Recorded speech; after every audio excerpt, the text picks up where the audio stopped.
Hello again. Time for the next game in the Prague Masters against Vincent Keymer. So let's see here. Gukesh is white and Keymer goes for the Nimsu Indian defense.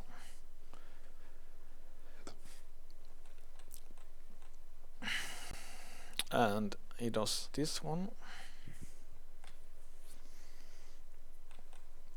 Yeah, when black does the castle, white can do that, because then h6 and g5 is not so attractive.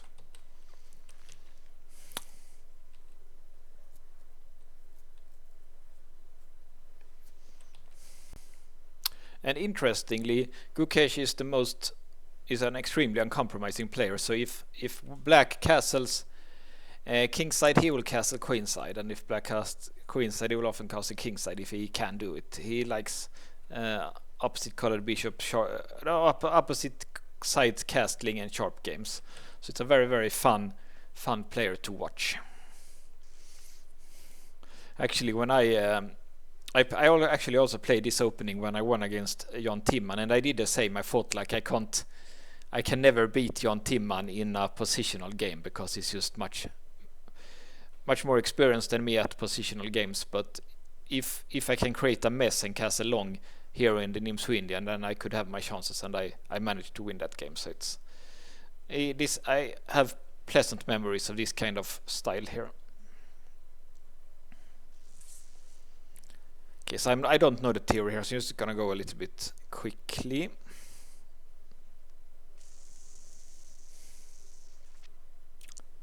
So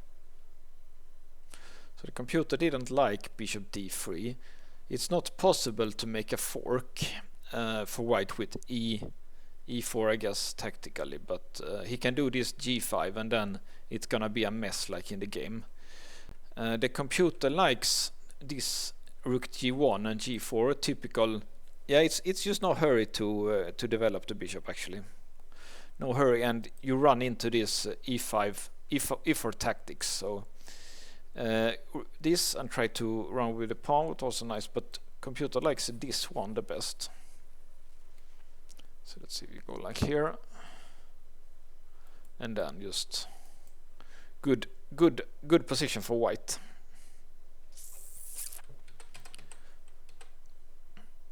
Okay, but he did this one, and now actually computer does not like this g5. It looks like it will become a mess here, but it looks like it's favoring white, actually. So what the computer likes, it's actually to play this one to sack a pawn, and because this move is wasted, because if he take here twice, then he could save one move if he's going for an f1. So that, like, if you do a6, then it makes a lot of sense to play b5, especially here. Especially here.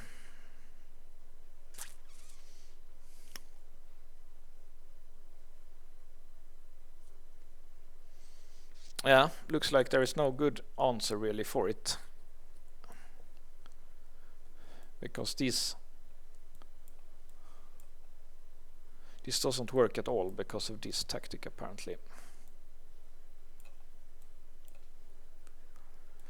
And white has won a pawn, and got damaged his position, but black has great counterplay here with rook e2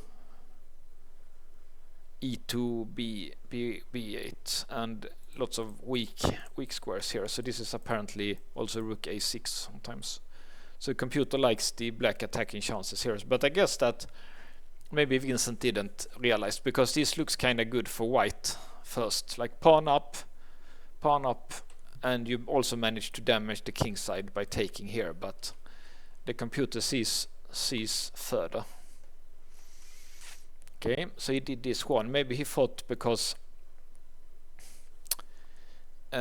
obviously the plan is if he goes here, then he is forking here, but actually there is some compensation here also for white, apparently, with some play here, but it looks good for white. It's good for black to win a piece, of course. So his plan, there's two plans here. One is to take here, and one is to take on d5 first. he took on d5. So let's look at this one. This also makes a lot of sense to me. This is dangerous to play g5 when you have castled. We have seen this a lot of Gukesh games, this kind of a tactic. So best is to take here.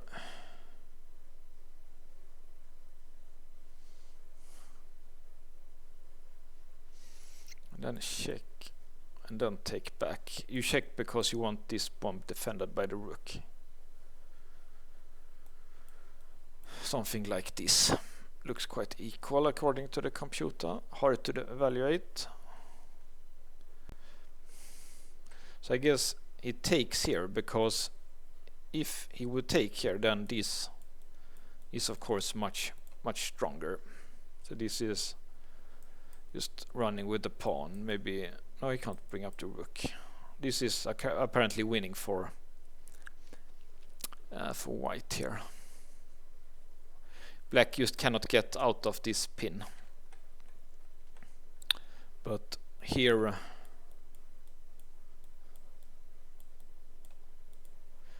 black gets some tempus here.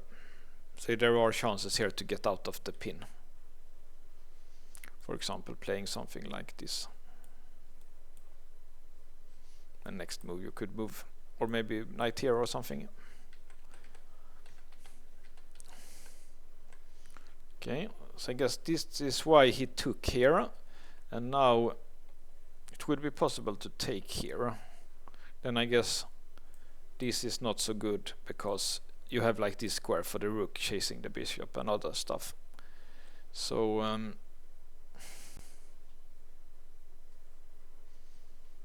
he took here. So, but this was also a possibility to play a position like this, which the computer thinks is not so clear. It's even material, but this looks kinda... It looks good for white. I think doubled pawns could be weak.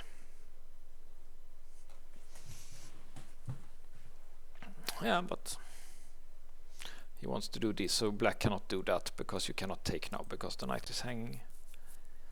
Yeah, the computer is not so impressed. He thinks black has a quite okay position here, so this was best for black, but it just looks kind of bad to me, and probably to Keymer also. So that's why he tried to do. He took like this.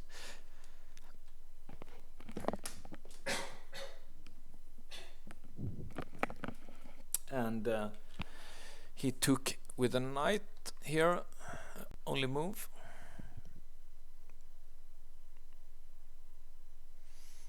Because he doesn't want to trade he doesn't want black to be able to trade the d3 bishops, because black's bishops gets very strong then. So he has to take, and here Keymer make a mistake. He took with the rook, which allowed the strong move f4, which gives white a good attack. Instead he should have taken like this. White has to go back.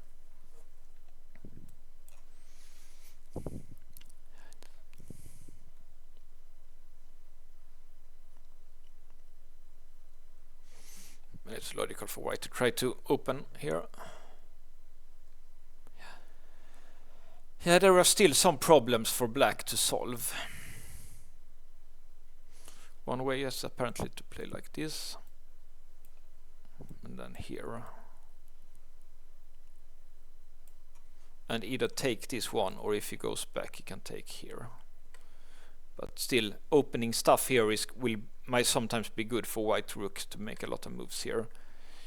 Or if he tries to block, this is an important move probably, because he wants to put the bishop here, I guess.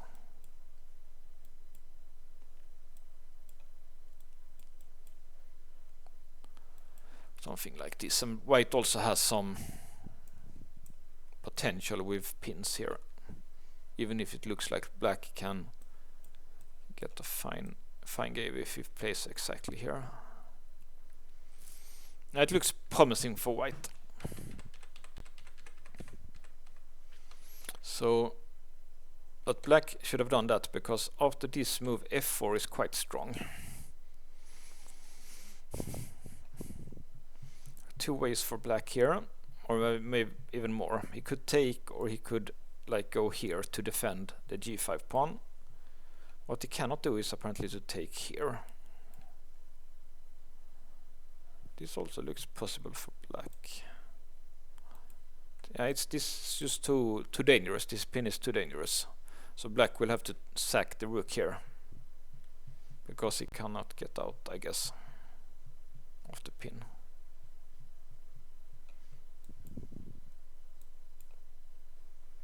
And he already has to sacrifice. Like bishop here doesn't work because take and winning piece. Okay. So if it takes, and now of course he cannot take because that pin is still too strong. So he has to go here. This looks, yeah, it looks a bit dangerous for black to play so many moves on the king side here. df1.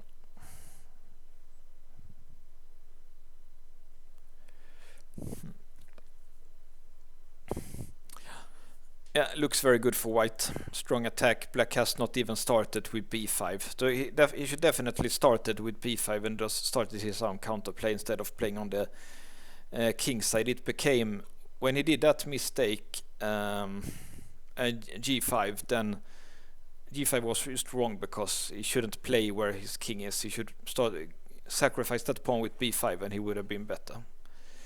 So it just strategic blunders here.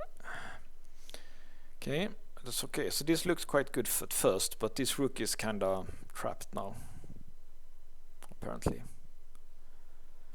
So he retreated here, but best would have been to do this. But he's still down an exchange here. So every endgame will be good for white here. So if white just can crank queen, he will win. But maybe this would have been better than the game anyway. So let's see. Because this rook is just really out of place here. And he sees that check. That is important for some reason.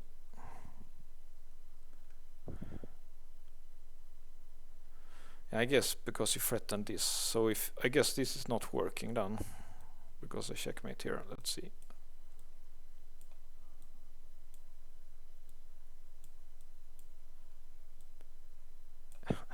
That's a nice checkmate.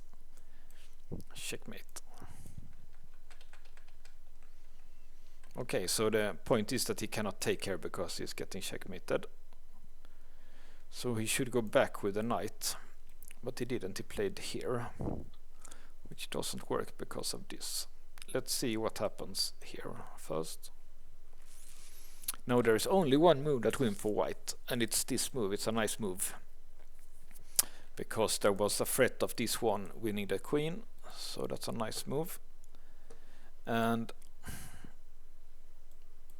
if it takes,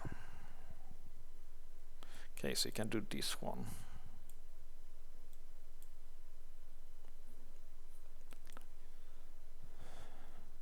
Okay, so this is winning the rook here, and then the queen is getting in here.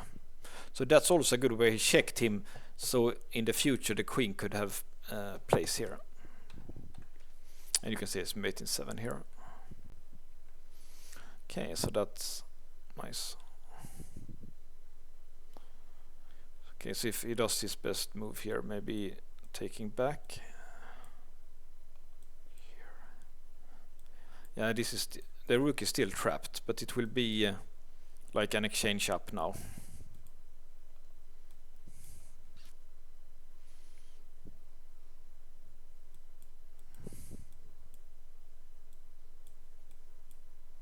Yeah, it's still trapped here. So it can't, even if he goes here, it's still trapped. So. Okay, so he does like that, and now he takes, and it's a pawn rook for a bishop, and the bishop is relatively bad, so it's an easy win for white. This also. Okay, so let's see what happened. How did the game finish? Queen here.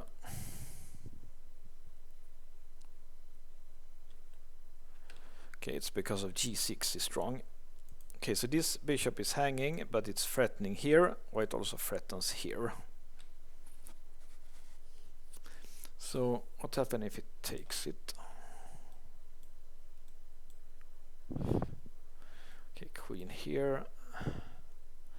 I see. So if he goes here, it's a checkmate.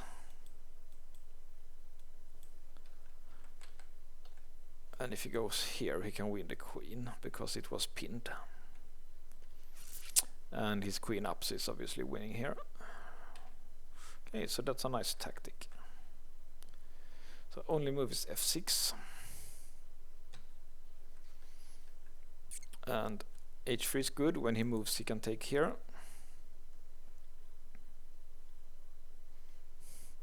Okay, so this is also a nice tactic here. I saw that when I played through the games. White is sacking his queen here, but he's winning. Now black has pinned the queen, so he's winning the queen, but he can check here and then simply play g7. And he takes that, of course, takes the queen, and then if he plays here, then bishop here is good. And obviously if he takes here, he's just a rook down, so he has to do something. He can't go here because it's mating 1. And what if he goes here? Then it's actually mating 4. That's a cool tactic. Because he can like, that's so awesome tactic. And checkmate. Okay, so really nice tactical game. Very good finish here when he got. When Vincent made that mistake to play g5, Gukesh played extremely well after that, I think. So nice game to watch, and see you next time.